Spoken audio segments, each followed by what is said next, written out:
Welcome, Focus Learners! Today we're jumping right into a full summary and comprehensive study of a really fascinating presentation called We Are Still In It. This was originally published by the YouTube channel Ministry Revealed, and we've actually dropped a link to that source below the video, so I highly encourage you to go check it out for yourself. What we're doing today is impartially unpacking a near 2,000-word study filled with some incredibly dense, highly complex prophetic calculations. Our goal? We're going to trace the exact mathematical and theological frameworks this source uses to point towards some very specific dates in August 2026. Now, just to be clear, we aren't here to endorse or debate the theology. We're just here to break down the mechanics of these predictions from the ground up, so you can see exactly how they're constructed. So here is our roadmap for this study. We'll be looking at the 70-year prophecy, the calendar dilemma, the MR Solstice Calendar, the Sun, Moon, Stars Calendar, and finally, the August 2026 timeline. Section 1. The 70-year prophecy, calculating the generation. Okay, let's dive right into this. The entire framework of this study rests on one core premise, a 70-year timeline for Jerusalem. And this is drawn from some incredibly specific interpretations of the book of Leviticus and Psalms. Now, you might already know that a lot of prophetic studies anchor their timelines to historical statehood, right? They look heavily at 1948 when Israel became a nation, or maybe 1967 with the Six-Day War. But this specific theology strictly rejects those popular dates. Instead, they look at the agricultural mandates found in Leviticus chapter 19. The text basically says, when you enter the land, you must plant trees. So the source calculates that this timeline doesn't begin with political borders, but actually in the spring of 1950, when Jerusalem was declared the capital. This sets the stage for the literal planting of trees, which historically aligns with 1951. Leviticus dictates that for 3 years, the fruit of these newly planted trees is strictly forbidden. Then, in the 4th year, which aligns with 1954, the fruit becomes holy to the Lord. Finally, it's in the 5th year, stretching right into the summer of 1955, that the fruit is allowed to be eaten by the people for the very first time. The source asserts that this specific agricultural milestone, the consumption of the fruit in 1955, is the true, biblically aligned starting point for their prophetic clock. So, from that exact point in the summer of 1955, the source applies the concept of a 70-year generation. But why exactly 70 years? Well, the study draws heavily on texts like Psalms 90, which famously defines the lifespan of a man as 70 years, or 80 by reason of strength. By strictly adhering to that 70-year metric and treating it as a literal, definitive countdown, rather than just a poetic observation, the math becomes totally unyielding. When you add exactly 70 years to the 1955 eating of the fruit, this specific prophetic timeline completely bypasses earlier historical predictions and drops us directly into a very intense window spanning 2025 and 2026. This single calculation is the absolute bedrock that the rest of the entire presentation relies upon. Moving on to Section 2. The calendar dilemma, when expected dates pass. Now, this calculation immediately introduces a massive complication for the study's creators. The traditional dates that the source initially watched with high expectation, specifically the traditional Hebrew calendar spring dates stretching from Nisan to Nisan, as well as the early summer dates connected to the Feast of Weeks, well, they've all already passed by without any of the expected pre-tribulation events actually taking place. This brings up a fascinating psychological and theological tension, doesn't it? What happens when expected dates pass? When heavy predictions fail to materialize, do you just throw out the 1955 agricultural framework entirely? Well, as impartial observers, it's incredibly fascinating to trace exactly how the source handles this. Rather than abandoning their core 70-year anchor, they pivot. They adopt a strictly fall-to-fall year calculation.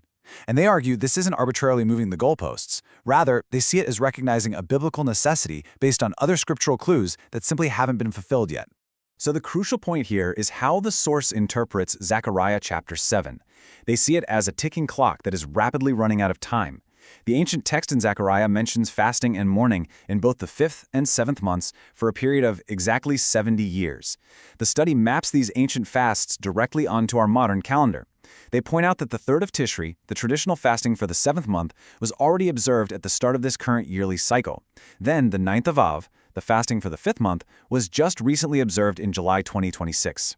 Because the scriptural text heavily implies that this mourning must definitively cease after the 70 years are up, the source claims that the massive prophetic events absolutely must trigger before the 71st year is allowed to start. On the traditional Jewish calendar, that hard cutoff date for the start of the 71st year is September 12th, 2026. So according to their mathematical corner, time is practically up. That brings us to Section 3. the MR Solstice Calendar, adjusting for solar and lunar drift. Because the traditional Hebrew dates pass without incident, but that unyielding September 12th cutoff looms so heavily in the near future, the source introduces two alternative calendar theories. They do this to find the true remaining dates hidden within August 2026. The first is a model formulated by the Ministry Revealed channel itself. This theory relies on ancient apocryphal texts, specifically the Book of Jubilees and the Book of Enoch. But why use these specific texts? Well, because they explicitly argue that both the traditional Jewish lunar tracking and the Gentile Gregorian solar tracking have been heavily corrupted by mankind. You see, over centuries, lunar calendars naturally fall out of sync with the seasons, and solar leap years are viewed by these texts as inaccurate human interventions. It's a phenomenon known as solar and lunar drift. To correct this centuries-long drift, the source developed what they call the MR Solstice Calendar. This system entirely discards traditional methods. It realigns the biblical year to the summer solstice, a pure, unmoving astronomical event, rather than relying on the spring equinox. It's kind of like a giant reset button for timekeeping. Let me walk you through exactly how this alternative math works to establish their new timeline. Step 1, the calendar establishes June 21st, the summer solstice, which corresponds with the constellation Taurus, as the true biblical beginning. This anchor is marked as the third month, 15th day. Step 2, from this celestial anchor point, they count exactly 7 Sabbaths forward. Step 3, this calculation lands precisely on August 14th or 15th, identifying it perfectly as the 5th month, 9th day. By realigning the entire structure of the year around the solstice, this exact step-by-step calculation creates the first major high-watch window for their expected events. Next up is Section 4, the Sun, Moon, Stars Calendar, the Ivan SMS Theory. Let's shift gears and look at the final alternate theory presented in the study. This is known as the SMS Calendar, formulated by an associate of the channel named Ivan. Now, unlike the purely solar MR Solstice Calendar we just looked at, the Sun, Moon, Stars, or SMS Calendar maintains a strong lunar foundation. However, it completely changes how those lunar months are tracked. It relies on a very specific astronomical visual. It tracks the precise appearance of the crescent moon at the exact moment it's aligned with the star Spica, which happens to be the brightest star in the constellation Virgo. Imagine looking up and seeing that thin, silver sliver of the moon perfectly positioned next to Spica in the night sky. According to this theory, this exact celestial alignment is what historically and biblically dictates the true start of a year, entirely bypassing whatever the traditional rabbinical calculations might say. Now, what's really interesting here is the massive effect a single month has on a theological timeline. To understand this, we need a quick refresher on why leap months exist at all in lunar tracking. A purely lunar year is roughly 11 days shorter than a solar year. Without adding extra days, winter would eventually become summer on the calendar over the span of a decade. To prevent this, the traditional Hebrew calendar adds a 13th leap month, known as a second Adar, every 2 to 3 years. Traditionally, they did not add one in 2026. However, Ivan's astronomical tracking of the crescent moon and the star Spica dictates that a leap month absolutely should have been added this year. By injecting this missing 13th month into the 2026 calculation, it perfectly shifts the traditional Jewish calendar forward by exactly 1 month. Finally, we arrive at Section 5, the August 2026 timeline, the sequence of prophesied events.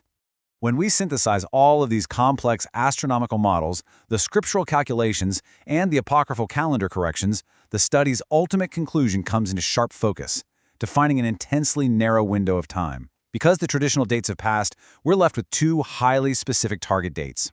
The MR Solstice Calendar calculation points to August 14th and 15th, 2026.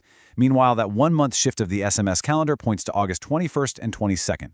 The source makes it exceptionally clear. The strict 70-year window entirely closes on September 12th. If both of these exact August dates pass without incident, the theological framework mapping these 70 years has essentially run out of mathematical options. The door absolutely slams shut.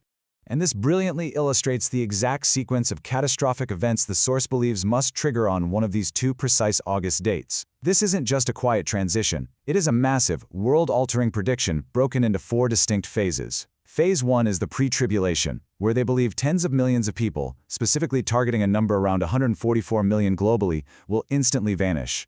This is immediately followed by Phase 2, which they term the Light Affliction. Now, despite the seemingly gentle name, the source defines this as a devastating, deadly attack with immense geographical specificity, targeting Haifa and Tel Aviv directly. Phase 3 plunges the region into a short but incredibly intense 7-day Middle East war, theoretically reshaping the borders and balance of power entirely. Finally, Phase 4 alleges a deeply apocalyptic image: the Son of Man will return on a white horse, remaining on Earth not to conquer quite yet, but to warn humanity for exactly 40 days. According to the study, this massive scale of events makes it completely impossible for normal life or traditional calendar observances to ever continue. To summarize this incredibly dense study, the calculations derived from the agricultural rules of Leviticus, layered with the strict fasting constraints of Zechariah, and adjusted by the solar and lunar corrections of ancient apocryphal texts, well, they all lead to one unyielding conclusion for the creators of this theory: the end must unequivocally begin before the 71st year starts on September 12, 2026.